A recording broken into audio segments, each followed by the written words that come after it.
नमस्कार मित्रांनो, तुमचं स्वागत आहे माय डिजिटल डायरीज या आपल्या यूट्यूब चॅनलवर. Hey my digital डायरीजचं Marathi channel आहे आणि आपण पाहत आहात एक नवी कोरी मालिका शब्दटेक. या सिरीजच्या पहिल्याच भागामध्ये आपण पाहणार आहोत लो कोड नो कोड म्हणजेच LCNC काय आहे. एखादं ॲप बनवायचं आहे पण कोडिंग येत नाही तर काय करायचं.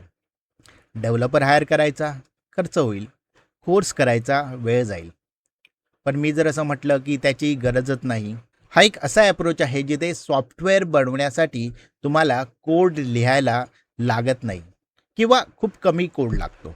या अप्रोचमध्ये काय असतं तर तुम्ही एक टूल वापरता ज्याच्यामध्ये असतं व्हिज्युअल इंटरफेस, जिथे तुम्ही स्क्रीनवरती एलिमेंट्स ड्रॅग अँड ड्रॉप करू शकता, सेटिंग सेट करू शकता आणि तुमचं ॲप तयार होतं.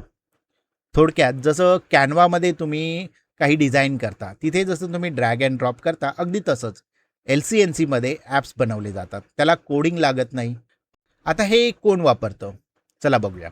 आहेत सिटिझन डेव्हलपर्स म्हणजेच HR, फायनान्स, सेल्स, मार्केटिंगसारख्या टीम्समध्ये हे लोक वापरले जातं. हे टेक्निकली ट्रेन नसतात रिसोर्सेस, पण LCNC वापरून ते स्वतःचा फॉर्म्स, डॅशबोर्ड आणि अप्रुव्हल वर्कफ्लो तयार करतात. दुसरे आहेत प्रोफेशनल डेव्हलपर्स. ते LCNCचा वापर वेळ वाचवायला करतात. एखादा प्रोटोटाईप बनवायचा आहे किंवा 2 सिस्टमला कनेक्ट करायचं आहे तर ते असे सिस्टीम वापरतात. तिसरं आहे स्टार्टअप आणि छोटे बिझनेस. कमी बजेटमध्ये लवकरात लवकर प्रोडक्ट लॉन्च करायचा असेल तर LCNCचा वापर केला जातो. चौथं आहेत मोठ्या कंपन्या म्हणजेच एंटरप्राइजेस. त्या डिजिटल ट्रान्सफॉर्मेशनसाठी, प्रोसेस ऑटोमेशनसाठी आणि एम्प्लॉई पोर्टलसाठी LCNC वापरतात.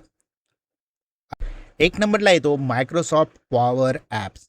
हे मायक्रोसॉफ्टचं टूल आहे. जर तुम्ही तुमच्या कंपनीमध्ये आधीच मायक्रोसॉफ्ट म्हणजेच टीम्स, आउटलुक, एक्सेल वापरत असाल तर पॉवर्स ॲप हा तुमच्यासाठी एकदम नॅचरल चॉईस आहे. दुसरा येतो आउट सिस्टीम. हे जरा एंटरप्राइज लेवलचं टूल आहे. मोठ्या कंपनींमध्ये हे वापरलं जातं. 3 नंबरचं आहे बबल, जे खूप पॉप्युलर आहे. हे टूल जे वेब ॲप्लिकेशन बनवण्यासाठी खूप पॉप्युलर आहे. स्टार्टअप्समध्ये याचा खूप जास्त वापर होतो. 4 नंबरला येतो झोहो क्रिएटर. झोहो क्रिएटर म्हणजे ड्रॅग अँड ड्रॉपने डेटा ड्रिव्हन बिझनेस ॲप बनवायचं टूल. फॉर्म्स, वर्कफ्लोज, डॅशबोर्ड आणि रिपोर्ट्स हे सगळं झोहो क्रिएटरमध्ये बनवता येतं. 5 नंबरला आहे ॲपशीट. हे गुगलचं टूल आहे. याची खासियत म्हणजे तुमच्याकडे गुगल शीट किंवा एक्सेलमध्ये डेटा असेल तर त्या डेटावरून थेट एक मोबाईल ॲप बनवता येतो.